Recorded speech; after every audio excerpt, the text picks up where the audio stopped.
An ordinary woman is invited onto Jimmy Fallon's show, only to reveal she was once a quiet classmate of Keanu Reeves. On live TV, forgotten school memories, an old promise, and a life-changing secret resurface, leaving Keanu stunned and the audience in tears. Picture this: bright studio lights, a cheering crowd, and a Hollywood icon suddenly staring at someone like he's just seen a ghost from math class. To understand why Keanu Reeves goes silent on Jimmy Fallon's couch, you have to go back to a public high school where no one believed two shy kids would ever change the world, not even in each other's lives. The audience in Studio 6B doesn't know any of this. They only see Keanu laughing with Jimmy, relaxed in his dark blazer, fingers wrapped around a blue coffee mug. Cameras sweep over the crowd, catching faces lit by their phones. Backstage, just out of frame, a woman with silver-streaked hair presses her hand flat against the wall, trying to steady her breathing. Her name is Maya Santos, and the laminate visitor pass hanging from her neck feels heavier than it should. A young producer whispers, "You're up after the break. Remember, just follow my cue." Maya nods, but her mind isn't in New York. It's 35 years away, in a classroom that smelled like chalk dust and rain-soaked jackets. Back then, Maya sat in the last row, close to the window, where she could pretend she was anywhere else. The year was 1983. The school was a faded brick building in Toronto, and life for her was mostly noise. Parents fighting in 2 languages, bills in red envelopes, the constant stretch between homework and her part-time job at a diner. She wore the same faded denim jacket almost every day, patched at the elbows, graffiti of band names hiding the frayed seams. Teachers knew her as the quiet girl who finished assignments early, but almost never raised her hand. Classmates knew her as the girl who moved too fast in the hallways, like if she stopped for even a moment, everything might catch up to her. He didn't look like a future movie star when he first walked into their English class. He was just the lean new kid with the floppy hair, carrying a beat-up guitar case and a notebook with doodles along the edges. The teacher mispronounced his last name. He smiled, corrected her gently, and took the empty seat beside Maya without any hesitation. "Hey," he said, voice softer than she expected. "I'm Keanu." She pretended not to care, mumbling her name in return, but she noticed how he gave the same easy smile to the shy kid in front, to the girl with the stutter, to everyone. There was no calculation in it, no cool kid performance. Just a simple, steady kindness that felt strangely rare in a room full of teenagers trying to look tougher than they felt. Their first real conversation started with a mistake. During a group reading of Romeo and Juliet, Maya stumbled over a line, her tongue tying around the old-fashioned words. A couple of boys snickered in the back, guys who always smelled like cheap cologne and trouble. Her cheeks burned. Before the teacher could say anything, Keanu turned in his chair and looked straight at the boys. "You want to try it?" he asked, not angry, just firm. "It's harder than it sounds." The challenge hit the air like a spark. The boys shrugged, suddenly quiet. The teacher cleared her throat, told everyone to settle. But for Maya, the moment stretched out. This stranger had stepped between her and humiliation without making a scene, without making her feel small. After class, she found him leaning against the lockers, flipping his guitar pick between his fingers. "You didn't have to do that," she said, staring at the floor. "Do what?" He looked genuinely confused. "Defend me." He shrugged, that same disarming grin tugging at his mouth. "They were being jerks. Besides, you were good. You felt the words. That's what matters." Nobody talked like that to her. Not at home, not at work, not at school. Something cracked open at the edge of her guarded heart. Just a hairline fracture, but enough for light to slip through. Days turned into weeks, and soon they were sharing pieces of themselves in the small gaps between classes. In the cafeteria, he'd slide half his sandwich toward her without making a big deal, knowing she often skipped lunch to save money. After school, they'd sit on the cracked steps outside the gym, trading dreams like secrets. Maya confessed she wanted to write stories, the kind that made people feel less alone. Keanu admitted he wanted to act, though he said it quietly, like it was an unreasonable wish. "I'm probably just going to bounce around," he said one evening, spinning his keys in his hand. "But if I ever make it, I want to stay. I don't know, real, not forget people." Maya laughed, telling him that sounded like something from a cheesy movie. He laughed too, but his eyes stayed serious. The first real test of their friendship came on a rainy afternoon, when everything at home finally boiled over. Maya arrived at school with a fresh bruise on her arm from slamming into a door during an argument, her eyes swollen from a night of tears she refused to admit. She kept her sleeves pulled down, but Keanu noticed anyway. During drama club, when she tried to brush past him with a rehearsed, "I'm fine," he stepped in front of the door, blocking her path.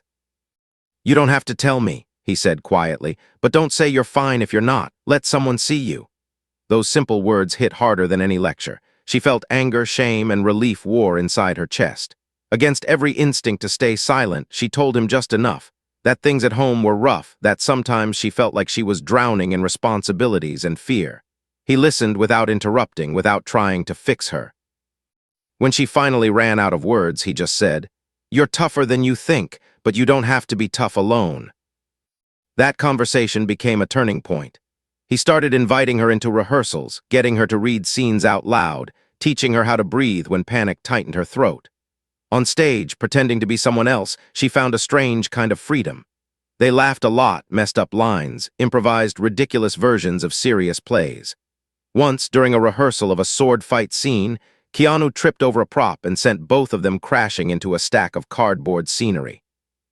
They lay there in a heap of painted clouds, laughing until their sides hurt. It was chaos and silliness and the kind of fun she hadn't let herself have in years. In those moments, with stage dust in her hair and adrenaline buzzing through her veins, Maya felt something she had almost given up on: hope. At the end of junior year, on a warm afternoon when the hallways echoed with the sound of lockers slamming and summer plans, they sat on the school steps one last time. Keanu had just told her he might be leaving, an audition in another city, a chance he couldn't ignore. She tried to act casual, but the idea of their little corner of safety disappearing scared her more than she wanted to admit. He pulled her yearbook from his bag and scribbled something quickly, shielding it with his hand. "You can read it later," he said. "Just promise me you won't stop writing, and if our paths cross again, I want to meet the version of you who didn't give up." She rolled her eyes, teasing him for being dramatic, but when he hugged her, brief, careful, almost brotherly, her throat tightened. She watched him walk away, guitar case bumping against his leg, never imagining how far that walk would really take him. That night, alone in her small room, she finally opened the yearbook. Under his photo, crammed beside awkward notes from classmates, his message stretched across the margin in quick, looping letters. "Maya, keep telling stories. One day, when the cameras are on me, I'll remember the girl in the back row who believed in something bigger than this place. Let's both try to become people we'd be proud to meet again. K." She traced the words with her thumb until they blurred. Then life hit hard and fast: work, family chaos, bills, heartbreak. Years later, she would sit in a tired living room, watching Keanu Reeves on a late-night show, the world calling him humble and kind, and she would whisper to herself, "Yeah, that's him."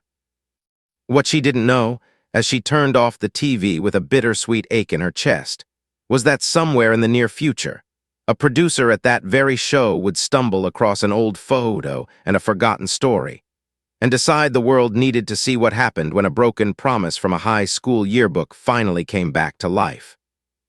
Bills piled up on the little table by Maya's apartment window like they were trying to build a wall between her and everything she once dreamed of.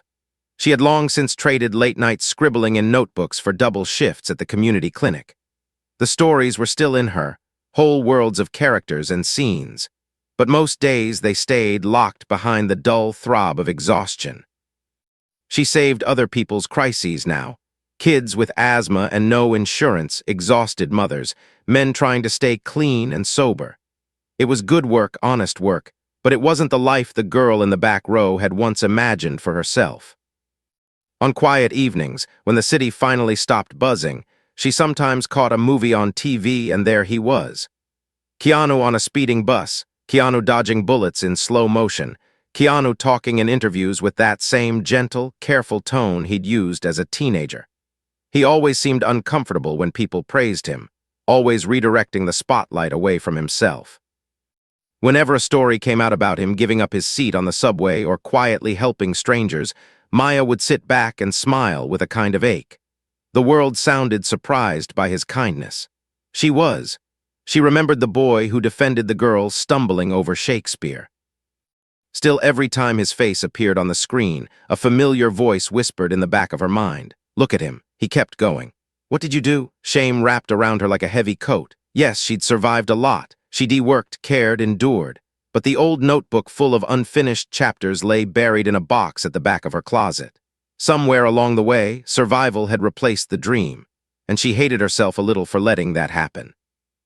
Hundreds of miles away, inside the humming offices of a late-night television show, a young segment producer named Devin scrolled through research notes for an upcoming guest. He'd been told to dig up anything human about Keanu Reeves, old anecdotes, classmates, forgotten stories that could make good TV. Most of what he found were the usual headlines: action hero, beloved actor, private about his life.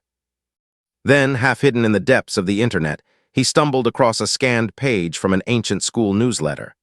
The photo was grainy, colors faded, but he could just make out a lanky teenager holding a guitar, standing beside a girl in a denim jacket. The caption read, "Drama club duo Maya Santos and Keanu Reeves bring Shakespeare to life." Devin zoomed in, curious. The article below was short, almost careless, but one line hooked him. Classmate Maya says Keanu is the first person who ever made her believe her voice mattered. That one sentence hummed with a different kind of electricity than the usual trivia. It wasn't about fame or movie roles. It was about what kind of person he'd been before any of that. Devin leaned back in his chair, a slow smile spreading across his face. This wasn't just good TV. This was a story. Finding Maya Santos, however, was another challenge. The yearbook was decades old, and M. Santos turned up thousands of results. Days passed as Devin made calls, sent emails, followed the faintest digital trails. Each dead end made him more stubborn. He didn't know this woman, but something about that sentence made her believe her voice mattered, wouldn't let go of him. Finally, a retired drama teacher in Toronto answered his call and said, "Ah, Maya." That girl could light up a scene when she forgot to be afraid. The teacher gave him a last known address, a city, and a rough idea of her profession. When the clinic's ancient landline rang one Thursday afternoon, Maya almost didn't answer. The waiting room was full, her head was pounding, and the last thing she needed was another telemarketer. "Community Care Clinic, this is Maya," she said, pen poised over a prescription pad. The voice on the other end was bright, nervous, and very American. "Hi, is this Maya Santos, the one who went to Carleton High in Toronto, drama club early 80s? Her heart gave a strange little kick. "Who is this?" she asked, defensive. The man introduced himself, mentioned the show, the segment, the idea. At first, she thought it was a scam. Why would a huge TV show care about some half-forgotten high school story? Why now, the more he explained, the more the room seemed to tilt. They wanted to do a bittersweet, inspiring piece about the people behind the legends. They wanted to fly her to New York. They wanted her to come on air. "And Keanu, he doesn't know about this?" she asked, biting her lip. "Not exactly," Devin admitted. "He knows we're doing a segment about his early days, but he doesn't know who we found. We thought it might be meaningful for both of you if you were there, if you're comfortable with that." That word comfortable felt strange, almost funny. Comfortable was not the right word for whatever was happening in her chest. Memory and insecurity crashed together inside her. The awkward girl in the back row, the young woman who'd said she'd keep writing, the tired nurse who could barely remember the last time she'd done something purely for herself. She thought of how she looked now, lines at the corners of her eyes, hair threaded with silver, tired shoulders. She imagined standing under studio lights next to a man the whole world adored. The voice in her head hissed, "You're nobody. You didn't become anyone. Why would he even remember you?" But another voice, quieter, pushed back. "He once told you not to pretend you were fine when you were. He said not to hide." "Are you really going to hide now?" She realized her hands were shaking. She turned away from the chaos of the waiting room and stared out the small window onto the parking lot, where an old tree bent but didn't break in the wind. "I'm not who I thought I'd be," she said slowly into the phone. "My life didn't exactly turn out like a movie." Devin's reply was gentle. "That's kind of the point, Maya. Most people's lives don't. But maybe that's why your story matters. When you were kids, he made you believe your voice mattered. Maybe tonight you get to show a lot of people that it still does." She closed her eyes. Behind her lids, she saw the boy on the school steps, scribbling in her yearbook. "Let's both try to become people we'd be proud to meet again." For so long she'd believed she hadn't lived up to that promise. Maybe this was her chance not to erase the past, but to stand in it honestly. "All right," she whispered, surprised to hear the steadiness in her own voice. I'll come. The following week passed in a blur of arrangements and uncertainties. She almost backed out 3 times, once while staring at her reflection in a department store fitting room mirror, once while packing her single-worn suitcase, and once while sitting alone at the gate in the airport, ticket burning in her hand. Each time she heard his teenage voice, calm and unwavering, "You're tougher than you think, but you don't have to be tough alone." For the first time in years, she decided to trust that he'd been right about her. When the plane finally lifted off the runway and the city shrank into a patchwork of lights below, Maya pressed her forehead against the cool window. Her heart was hammering, but beneath the fear, something else quietly unfurled. A fragile, unfamiliar feeling she almost didn't recognize. Hope rising again. She closed her eyes and let a single, terrifying thought settle. In less than 24 hours, she might be looking into the eyes of the boy who had once saved her from disappearing, now a man the world knew by 1,000 different names. But would he still know hers? And if he did, what would he see when he looked at her? Not the girl she'd been, but the woman she'd become. The green room. The city hit her like a movie scene. Yellow taxis darting between buses, steam rising from subway grates, skyscrapers catching the late afternoon light and throwing it back in blazing reflections. A production assistant held a sign with her name at the airport, then hustled her into a black car, chattering about traffic and studio schedules while Maya watched New York blur past the window.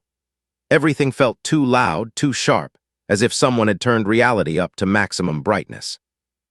At the studio entrance, security scanned her ID, adhesive pass slapped onto her chest, guessed Maya Santos. The letters looked unreal, like they belonged to some braver version of her.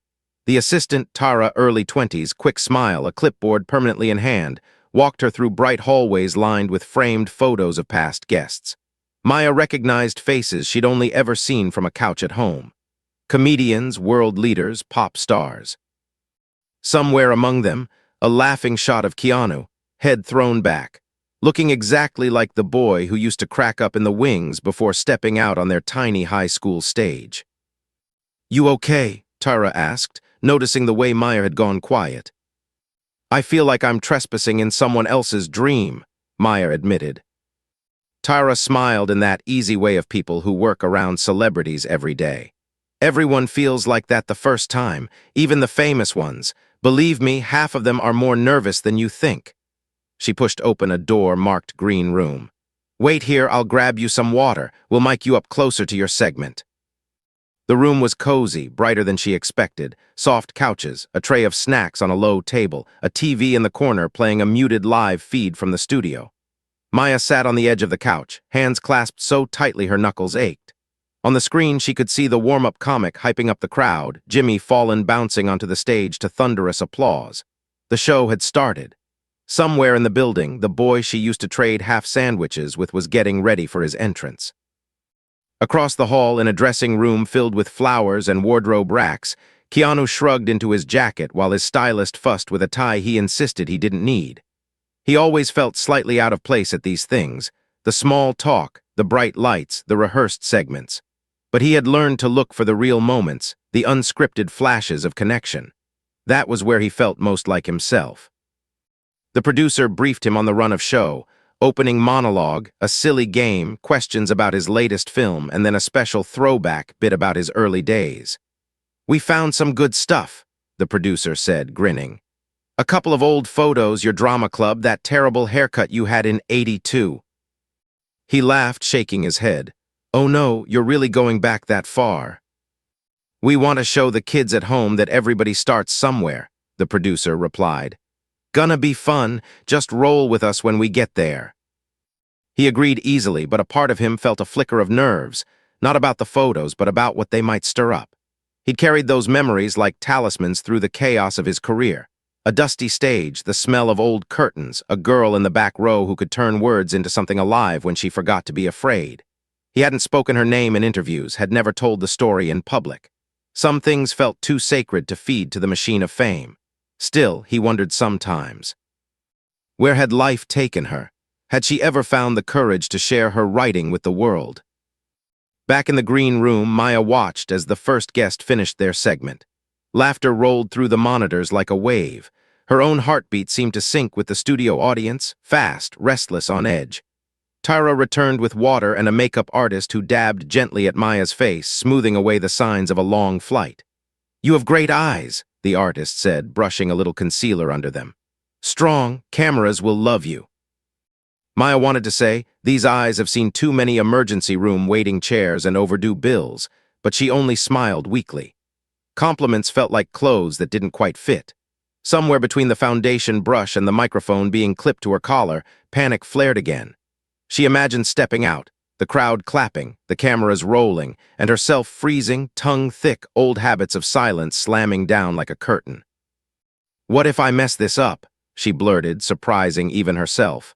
"What if I go blank or say something stupid? What if he doesn't even remember me?" Tara paused, meeting her gaze in the mirror. "I'm going to tell you something I probably shouldn't," she said quietly. "Last month, we had a Grammy winner out there, huge name. She was shaking like a leaf backstage. I handed her water and she whispered, 'What if they all finally realize I'm just a girl from nowhere who got lucky?'" Tara shrugged. "Doesn't matter how far people go, everyone's still a kid from somewhere freaking out inside. You're not here because you're perfect, you're here because you're real." The words landed in Maya's chest with a strange, soft weight. You're here because you're real. For so many years, she had felt the opposite, like a background extra in her own life. Maybe tonight could be different, not because she'd become some great success story, but because she'd survived, kept showing up, kept helping, even when no one was watching. Maybe that counted for something. On the monitor, the band kicked into a new riff. Jimmy announced the next guest with theatrical excitement. The crowd roared as Keanu walked onto the stage, that same slightly shy grin on his face, hands spread in a half-wave. Maya's breath caught. Age had etched itself gently around his eyes, but his energy was exactly as she remembered. Open, unpretentious, like he still couldn't quite believe all of this was really for him. She listened as they joked about his movies, laughed about stunts, traded stories about awkward early roles. The audience hung on every word, but Maya heard the familiar notes under the performance, the pauses where he searched for honest answers, the way he dodged compliments with self-deprecating humor. When Jimmy praised him for being one of the nicest guys in Hollywood, Keanu ducked his head, almost embarrassed. "I just try not to be a jerk," he said, as if it were the simplest thing in the world. Devon slipped into the room then, eyes bright. "Okay, Maya, we're almost at your segment." He crouched in front of her so they were at eye level. "Here's how it'll go. Jimmy and Keanu will be talking about his early days, then Jimmy will bring up an old yearbook photo on the screen. They'll chat about it for a second, and then Jimmy's going to say we tracked down someone from that time. That's your cue. Stage manager will guide you to the entrance. You'll walk out when Jimmy says your name. We'll take it slow." "You won't be alone." The last sentence echoed in her mind. You won't be alone, not this time. Her legs felt unsteady as she stood. The microphone cable tugged lightly against her back. Somewhere under her fear, a fierce tenderness rose up for the girl she'd once been, the one who'd sat in the back row, invisible and burning with words she didn't know how to share.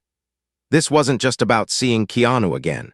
It was about standing up after all these years and letting that girl finally be seen.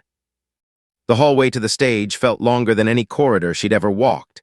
Each step sounded too loud in her ears. Stagehands moved around her, focused and calm, clipboards in hand, headsets crackling. From beyond the thick black curtain came the thunder of applause and the rolling laughter of hundreds of strangers. The smell of hot lights and fresh paint hit her, a sharper, more polished version of the old high school stage scent that lived in her memory. The stage manager, a tall woman with a kind face, touched her elbow. "When I tap your shoulder, you step through that opening," she said, pointing to where the curtain parted just off Jimmy's desk. "Look toward Jimmy first, then wherever feels natural. Don't worry about the cameras, just have your moment." On stage, Jimmy's voice floated back. "We actually found something from your school days, man. Take a look at this." The audience laughed as a photo flashed on the big screen. Maya could see it on a small monitor by the curtain. Two blurry teenagers, one with a guitar, one with a denim jacket, frozen mid-laugh.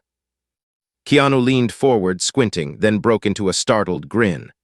"Oh, wow, that's Carlton High, Drama Club. I haven't seen this in forever."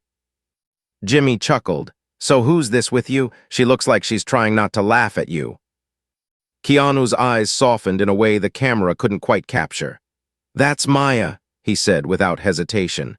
She was my friend, one of the bravest people I knew back then. The word was slid into Maya's chest like a knife and a balm at the same time. He remembered. After all these years, after all the faces and voices and cities, he remembered her name. Jimmy smiled at the audience.